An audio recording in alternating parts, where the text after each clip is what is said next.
Hey, welcome back. This is Dino. It's great for you to be watching this video. I sincerely appreciate it. In this mini lecture, I'm going to talk about a reading by Mishra, Kohler, and Karolwick. I apologize to you, Karolwick, if I'm mispronouncing your name. It's titled "The Song Remains the Same: Looking Back to the Future of Educational Technology." Here are some choice quotes. Throughout history, new technologies have been hailed as the next best thing. Why do you think there's this highly positive attitude toward tech? Why do you think that? Maybe pause the video for a second if you like, or just thinking about it to yourself. I think the biggest thing is that there's this dissatisfaction with our current state and our sort of similarity. There's a desire for perfection, and these beautiful devices these days, it helps you kind of, it's a sort of a way to make your life even better. And in some ways they do, some ways they don't. But I think it's sort of together, it's made these technologies, we've incorporated them in our lives, and we think about them almost always, at least superficially and initially, the positive. Here's another quote. This is from Devereux. The introduction of the use of the talking picture into education may prove to be an event as epochal as the application of the principle of the wheel to transportation or the application of steam power to the industrial age. You might want to pause after these questions. What do you think about this tone? And what do you think the year of Devereux's writing of this? I think the tone is very hyperbolic. It's making these technologies seem like the greatest thing in the world. Like the wheel and steam power, and back in the day, in 1933, the talking picture, like films, had this profound impact on education. So these types of vibes, these positive attitudes, and these really life-changing attitudes about technology's role in education have been with us a long, long time, getting close to 100 years. Going to focus on three major reasons for failure in ed tech. The first is using the newest technologies, such as cell phones or talking pictures, in ways that are instructionally effective, requires specific knowledge of how the technology can be used for pedagogical purposes. Do you agree or disagree with this? And why do you think this type of knowledge is not shared? If you want to, think to yourself, possibly pause the video.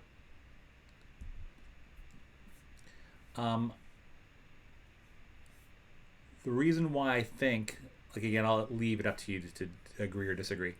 Well, the reason why I think this knowledge is often not shared is that in schools or teacher education programs or post-secondary where there's not a lot of educational support for professors, there's not the time for people to learn these things in a pedagogically thorough way, and often there's not the resources like faculty that do this, staff, or just like the financial resources to do this. The second reason for failure, quote, use of new technology often faces resistance from educators who believe that they perhaps do more harm than good. Three questions. Do you agree or disagree with this? Why do you think there's this resistance? And finally, how do you overcome this resistance? Again, this is a good time to pause. At least try to think if you agree or disagree.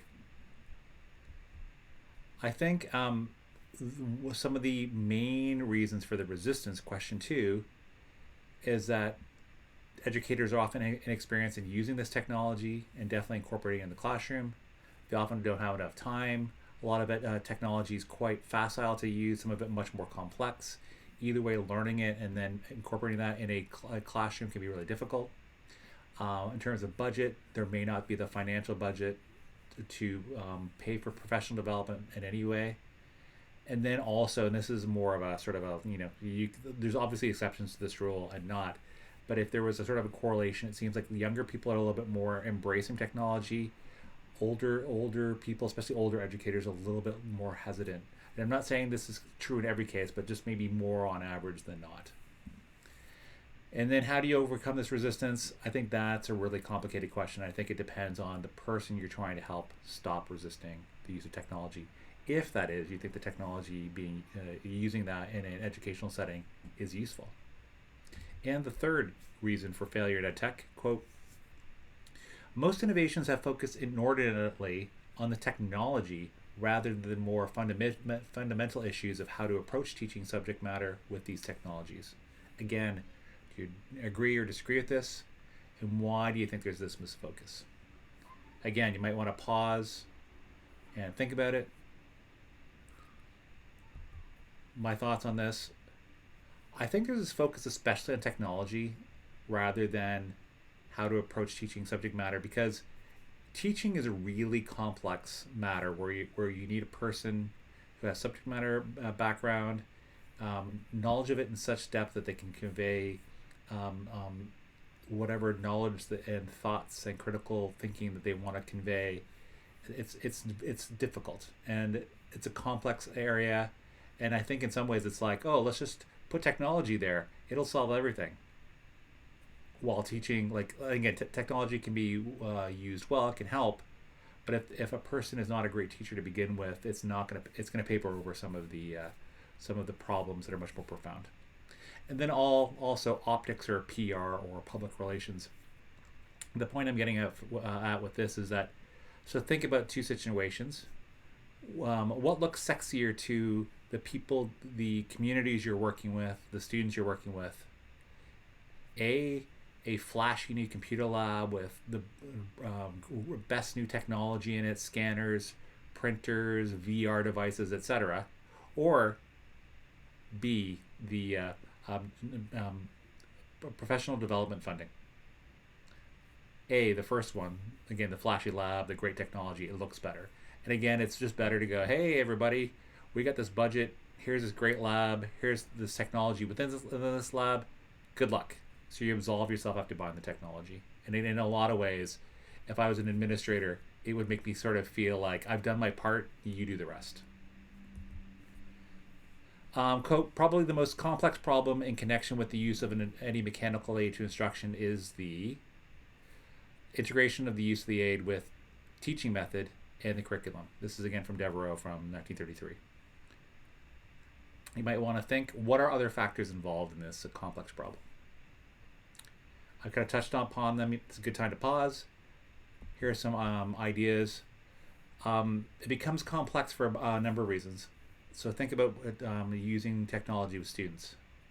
The students have to be able to know how to the basic user interfaces to use this technology. Depending on their age, older ones are probably most likely a little bit more facile than younger ones. How much time the students have to learn this in class or on their own? Do you have the facilities to be able to use technology? Some places are cash strapped. Do you have the software that's necessary, not just the hardware? And finally, there's industry needs. If you're working with, later secondary school students, who some of them might be going into the workforce right away, you almost want to find out what the industry needs then. Or say if you're graduating from a college or university, what the industry needs in terms of technical skills. Thinking about all these things and then folding that in through a technological lens can be really difficult. One of the topics and one of the ideas that Mishra and peers brought up is the idea of melioration. Quote, it's the competence to borrow concepts from a field of knowledge supposedly far removed from his or her domain and adopt it to a pressing challenge in an area of personal knowledge or interest. That's by Passig. The question for you, and again, you might want to pause after I pose the question: how do we build melioration competence? My answer is, it's a long-term challenge for education. In short, what I'm trying to convey is, if someone is a new educator, or even an experienced educator, the fostering an environment where they feel free, and maybe they're naturally not so predisposed to do this, taking from a field of knowledge that's far removed from their background, someone may be very hesitant to do that. And I don't know, that's a longer term conversation about how to convince someone to do that. So that's a difficult question, and it's probably like a educator by educator conversation to have. Quote, if technology is truly to be beneficial to education, the power and potential of educational technology must be acknowledged to reside within educators and not within objects. How do we promote this perspective? Again, a time to pause. I think, then again, this is another big, complicated answer. I think we need to reconfigure our collective conception of technology. Unfortunately, most people think of technology as a tool, which is good, or what we want them to think is it's just a tool and it's not an end in itself. And again, we don't want administrators, people who are in charge, or even teachers themselves who are incorporating technology that they might bring in themselves. We don't want them to think it's just like basically dropping the technology takes care of themselves. We need to think of the technology as yet another tool that can help in learning, but we need to sort of guide students and whoever we're working with, any learners or other communities, to help them learn. And in itself, technology is not an end in itself. That was The Song Remains the Same, looking back to the future of educational technology. Thanks for watching. I look forward to seeing you again soon. Take care.